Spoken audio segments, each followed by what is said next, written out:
Hello Automators, thanks for tuning in again. If you're like me, you've seen some incredible workaround tutorials either here on YouTube or on websites, and they give you incredible functionality, but they take some real doing to basically execute them. Now, I want to have a bit of a philosophical discussion with you about why I don't think necessarily those are the best things to do with your home automation and your smart home.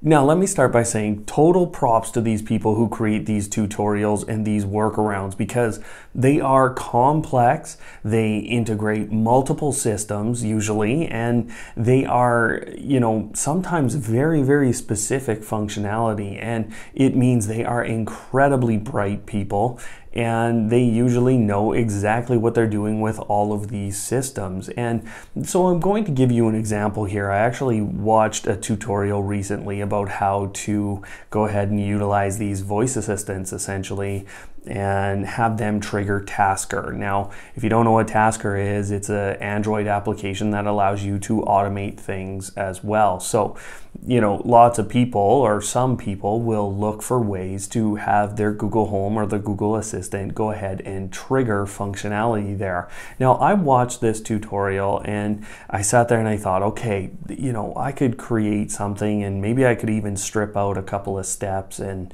maybe this would be useful for some people. And obviously I do a lot with Google Home and Amazon's voice assistant here on the channel. So why didn't I actually go out and create something like that for you? Instead, I'm creating this video today. So there's a number of philosophical reasons basically, and I'll start with a little bit of my experience. Now, I used to program industrial automation, and I think it was 12 years ago now that I programmed just a small script actually, and that script was basically a voting scheme in an industrial facility, and it meant that behind the scenes they didn't have alarms occur on one piece of instrumentation. So for you home automators, if you had one temperature sensor trigger, then maybe you want 3 of them to actually tell you because you have one that's kind of being faulty. And this is a pretty common practice in industrial automation and commercial automation, but not that practical in the homes, or at least we're not there yet. Now, I did that script over 12 years ago, and I'll tell you, around 2 years ago, somebody contacted me and asked me what I did. And this is a great example of what happens when you create functionality that is outside of what is standard for most people. If that functionality serves a critical purpose, then obviously go create that like I did that day, and it'll work for an extended period of time. But what oftentimes happens, and this comes from more than that example here, but what oftentimes happens is either the person disappears and you can no longer maintain that special functionality. You can also have one component of that special functionality break down. And so if you had to produce a script in system 1 and then it uses or it connects to systems 2 and 3 for different reasons, if any one of those components changes the way that they speak to each other or just the way they work, then suddenly your script is broken or your special functionality is broken. So not only can people disappear, but the systems as they update, as they change. And the third piece of that is people rarely know what's going on. And I was asked, like, what is happening with this script? We don't understand it. We want to do it in a different way now because it's very common to do it in a different way now, but we don't understand what's going on and why that was created. So you lose some of that history too, not only of how you did this special little piece of functionality, but why you did it the way you did. So that, I think, breaks down a number of good reasons. There's also some others that I'll talk about as we go forward and talk about a couple more examples here. But What I think this pushes me towards, and what I think you've noticed on the channel, is that I'm using these platforms and these products from larger, well-respected makers with what I will say is a relatively good history of upgrading their products. And you know, we all laugh at Google when they go and well, maybe we're not laughing, actually, we're pretty angry when they drop a product like the Chromecast Audio. But in general, what I'll say is their larger platforms continue to exist for long periods of time, and they continue to update and upgrade those products. Same with Amazon. I mean, they've done an amazing job with the Echo Dot 2, for example. That product is essentially capable of everything an Echo, the newest series of Echo, or the newest series of Echo Dot. Either of those, really, the Echo Dot 2 is comparable to, other than the physical hardware. And you think about the early days of the Google Home, and you know, it was still a very good voice assistant, but it was not really capable of any of the functions it's capable of today. And they really have built that over time. Now, there's good and there's bad about that, but the entire tech industry has gone this way, where they'll release a product with, you know, X functions on it, but they have a plan to go X times 10. And this is the whole industry now. It's not just Google, it's not just Amazon or Samsung or Apple.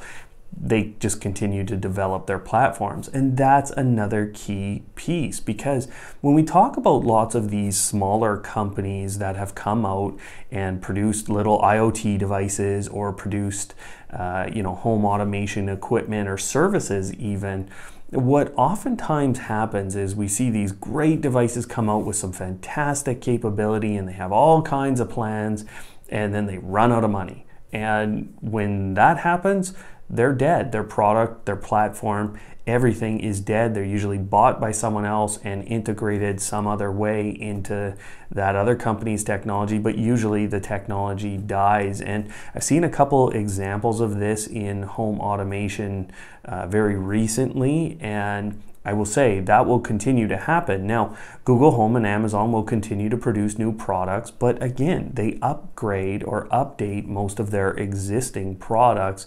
And so you're usually guaranteed a few good years at the very least, and an upgrade path. Now, the other thing with these platforms that's really important is security. And we can talk about the gaps that Google has and the gaps that Amazon has and Samsung and Apple, and they've all had their own little privacy issues. And we can talk about those. Go ahead, leave them down below. But the other side of that is that they have very public flaws. So when they have a flaw, it shows up in the media because the media loves it.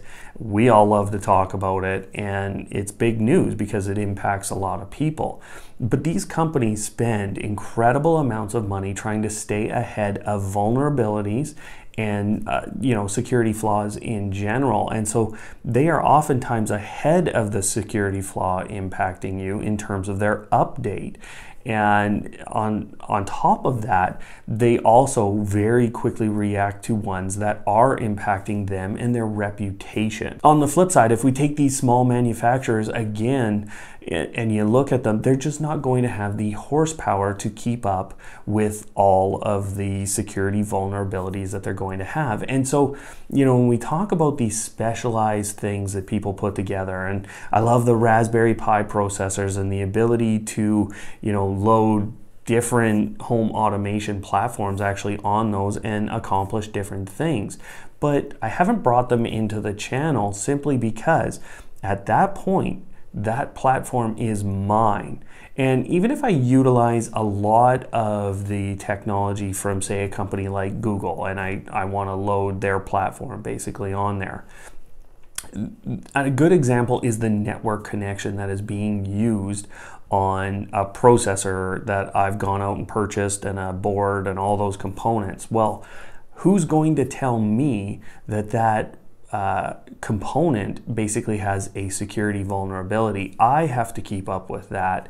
And that, I think, is a struggle for probably 95% of the population around us here. So maybe a higher percentage. So we could keep up with that if we create all kinds of RSS feeds or different news source methods of basically keeping up, but then we have to keep up with that platform, and unless we're using that platform in 10 years, you get back to that same discussion we had earlier in the video where my script became unknown, misunderstood, and really useless. It's interesting when we add in the terms reliability as well to this discussion. And we've all seen services go down with these kinds of products. And a recent video that I put on the channel here, I took down the internet and showed you what happened, and boy, it was pretty bad with these devices. But again, the upgrade path to me, I've seen a little hint or a little glimmer of hope from Amazon where they have an offline mode, and it only works with their Zigbee hubs, but they did give you access to a few other functions like canceling timers and things like that I think they will expand over time as we ask for that as consumers. So now really, I want to know what you guys think. Is this a philosophy that makes sense in 2019 here, where we have all of these little manufacturers out there who can create great functionality and maybe we just live with it for the couple of years we get out of it? Or does it make more sense to go with these larger platforms? Or do we want to go totally out of the box and create our own solutions here on something like Automate Your Life? Now, go ahead, leave that down below. I'd love to hear your philosophy on technology and home automation and your smart home in general. So, thanks for watching, everyone, and we'll see you next time.